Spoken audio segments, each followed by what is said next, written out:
اور آج اس جگہ پہ آپ کو لے کے آنے کا مقصد یہ ہے کہ آپ کو پتہ چلے کہ آقا کریم صلی اللہ علیہ وآلہ وسلم ہمارے لیے کتنی بڑی رحمت ہے۔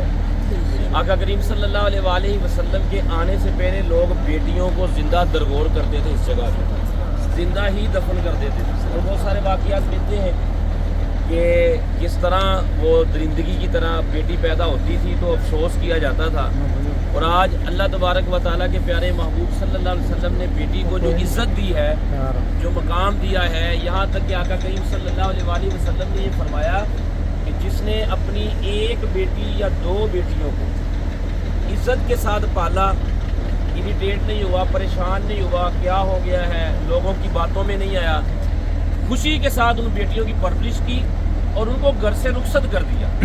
آقا کریم صلی اللہ علیہ وآلہ وسلم فرماتے ہیں کل قیامت کے دن میں اور وہ شخص جس طرح یہ دو انگلیاں ملی ہوئی ہیں، اس طرح ہم اکٹھے جنت میں داخل کیے جائیں گے۔ اس لیے جب یہ ہمارا بہت بڑا غلط کنسیپٹ ہے، جب بیٹی پیدا ہوتی ہے تو ہم خاموشی سے چند لوگوں کو بتا دیتے ہیں، جب بیٹا پیدا ہوتا ہے تو ہم مٹھائیوں کا انتظام کرتے ہیں۔ بیٹی پیدا ہونے پہ زیادہ خوشی کرنی چاہیے۔ اس کی وجہ یہ ہے کہ بیٹی آپ کی جنت کی ضمانت بن گئی ہے۔ اگر آپ کو اللہ نے بیٹی دے دی ہے تو سمجھ لیں اللہ تعالیٰ نے آپ کو جنت کی ٹکٹ دے دی ہے۔ جب بیٹا پیدا ہوتا ہے اللہ فرماتا ہے کہ اپنے والد کا بازو جا کے بنو۔ جب بیٹی پیدا ہوتی ہے اللہ فرماتا ہے میں تیرا بازو بن گیا ہوں۔ حضرت ساسا رضی اللہ عنہ ایک صحابی تھے، آقا کریم صلی اللہ علیہ وسلم کے مسلمان ہو گئے، اور ایک دن آقا کریم صلی اللہ علیہ وسلم کے سامنے بیٹھے ہوئے عرض کی یا رسول اللہ صلی اللہ علیہ وسلم آپ سے کچھ باتیں کرنی ہیں۔ حضور نے فرمایا بتائیے۔ تو حضرت ساسا کہتے ہیں یا رسول اللہ جو نیکیاں میں نے دور جہالت میں کی تھی کیا ان کا مجھے صلہ دیا جائے گا؟ حضور فرماتے کون سی نیکی کی ہے تو نے؟ اس نے کہا یا رسول اللہ صلی اللہ علیہ وسلم ایک دن میں اپنے گھر سے نکلا، میری اونٹنی گم ہو گئی تھی، میں ڈھونڈتے ڈھونڈتے نا، میں اپنے قبیلے کا بہت بڑا بندہ تھا، میرے دروازے پہ لوگ آ کے میٹنگیں کرتے تھے، پنچایتیں مجھ سے فیصلے کرواتے تھے۔ ایک دن میری ایک اونٹنی گم ہو گئی تو آدھی رات کو میں ڈھونڈنے نکلا تو میں نے دیکھا میری ایک اونٹنی جو میری گمی تھی وہ ایک جگہ پہ بندھی ہوئی تھی، اس کے سامنے ایک جھونپڑی تھی۔ میں نے اسے آواز دی، بندے کو باہر آیا، میں نے کہا یار یہ اونٹنی میری ہے۔ اس نے کہا جی آپ کی ہے تو لے جائیں۔ یہ یہاں سے چلتی رہی تھی، مجھے نظر آئی، میں نے پکڑ کے باندھ دی۔ تو حضرت ساسا فرماتے ہیں جب میں اونٹنی لے کے جانے لگا نا، ایک اونٹنی وہ تھی جس میں بیٹھا ہوا تھا، دونوں میں نے لیے جانے لگا تو مجھے نا اس جھونپڑی کے اندر سے بچے کے رونے کی آواز آئی۔ حضرت ساسا فرماتے ہیں یا رسول اللہ، میں نے اس سے کہا تیرے گھر میں کیا ہوا ہے، بیٹا ہوا کہ بیٹی پیدا ہوئی ہے، بچے پیدا؟ اس نے کہا جی بیٹی پیدا ہوئی ہے۔ حضرت ساسا فرماتے ہیں میں نے پوچھا کیا کرے گا اس کا؟ اس نے کہا کرنا کیا ہے جو سب کرتے ہیں وہی میں کروں گا، چند گھڑیاں گزار کے اس کا گلا دبا کے میں نے اس کو دفن کر دینا، اور کیا کرنا ہے میں نے۔ تو حضرت ساسا فرماتے ہیں میرے دل میں بے چینی پیدا تھا، میں کافر اس وقت، میں نے کہا یار یہ بچی تو مجھے فروخت کر دے، میرے اولاد نہیں تھی تو میں نے کہا تو فروخت کر دے، اسے مارنا نہ۔ اس نے کہا کیا قیمت دے گا؟ اس نے کہا جو تو منہ مانگے گا۔ اس نے کہا یہ جو جس اونٹنی پہ تو بیٹھ کے ہے وہ بھی مجھے دے دے، اور یہ جو تیری گمی تھی وہ بھی مجھے دے دے، بچی تو لے جا۔ ساسا فرماتے ہیں میں نے خوشی سے وہ بچی لی، اپنے گھر لے آیا۔ کہتا جب میں نے اس کے ساتھ لاڈ پیار کیا مجھے بڑا مزہ آیا یا رسول اللہ۔ پھر اس کے بعد میرا معمول یہ تھا کہ میں روزانہ رات کو نکلتا تھا، گلیوں بازاروں میں گھومتا تھا، جس گھر میں بچی پیدا ہوتی تھی میں کچھ نہ کچھ درم و دینار لے کے وہ بچی اپنے گھر لے آتا تھا۔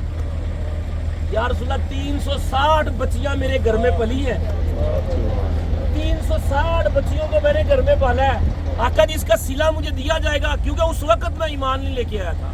تو آقا کریم کی آنکھوں میں آنسو تھے، اور حضور فرماتے ساسا اللہ نے جو تیرا ہاتھ میرے ہاتھ میں دے دیا ہے، یعنی کہ تجھے اللہ نے صحابی بنا دیا ہے، تیری انہی نیکیوں کا اجر دیا گیا۔ یہ جو بیٹیاں ہیں نا، بیٹیاں یہ بڑی قیمتی چیز ہے، اپنی بیٹیوں کا بھی خیال کرنا چاہیے اور کسی کی بیٹی کا بھی خیال کرنا چاہیے۔ یہ آج ربیع الاول ہے، لوگ کہتے ہیں میلاد منانا کہاں لکھا ہے؟ میں نے کہا اللہ کے بندے تمہیں پتہ چل جائے کہ تیری اوقات کہاں سے کہاں ہو گئی ہے صرف میرے مصطفیٰ کی وجہ سے، تو صبح بھی میلاد منائے، رات کو بھی میلاد منائے۔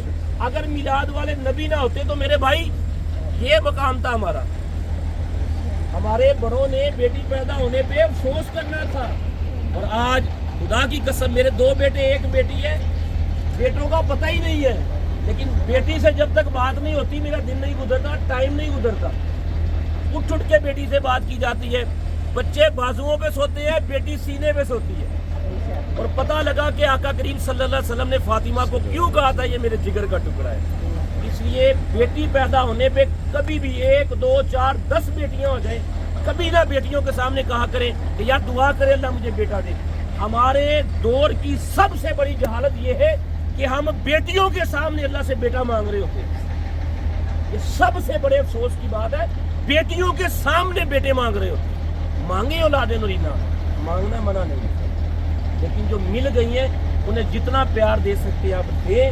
یہ تمہاری دنیا میں بھی کامیابی کی ضمانت ہے اور جنت کی بھی یہ چابیاں ہیں. بیٹیاں ان سے پیار کریں، انہیں زیادہ دیں، ان کی خدمت زیادہ کریں. آقا کریم نے فرمایا گھر آئیں، بیٹیاں بھی ہو بیٹے بھی ہو، کوئی چیز لے کے آئیں سب سے پہلے بیٹی کو دیں. اس لیے اللہ کا شکر ادا کریں. آج جس جگہ پہ ہم کھڑے ہیں یہاں پہ کفار اپنی بیٹیوں کو زندہ درگور کرتے تھے، اور پھر اللہ کا شکر ادا کریں اور آقا کریم پہ درود پڑھیں کہ یا رسول اللہ تیری مہربانی ہے کہ تو نے ہمیں اپنا بنا کے ہمیں انمول کر دیا. بے شک آ جائیں اس کی زیارت کریں اور پھر دعا کریں.